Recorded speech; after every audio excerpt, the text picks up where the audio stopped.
Zinc deficiency की अलामात क्या-क्या हो सकती हैं? अब जानना ये ज़रूरी है कि जिंक एक ऐसा इंपॉर्टेंट मिनरल है जो आपकी बॉडी के अराउंड 300 एंजाइम रिएक्शंस के अंदर इन्वॉल्व होता है। इसलिए अब जब इसकी डेफिशिएंसी होगी तो इसके सिम्पटम्स भी बहुत डिफरेंट तरह के होंगे। जैसे कि थकावट का होना, भूख ना लगना या वज़न का कम हो जाना।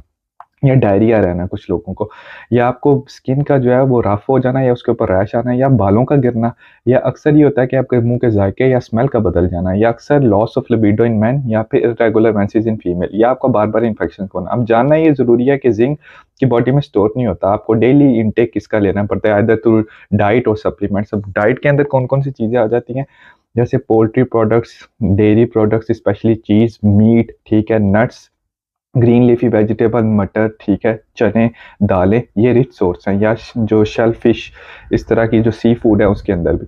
अब जानना है ज़रूरी है, आपकी डेली रिक्वायरमेंट है बिटवीन 7 to 10 मिलीग्राम, और रिकमेंडेड है कि आप मोर देन 25 मिलीग्राम ना लें, क्योंकि इससे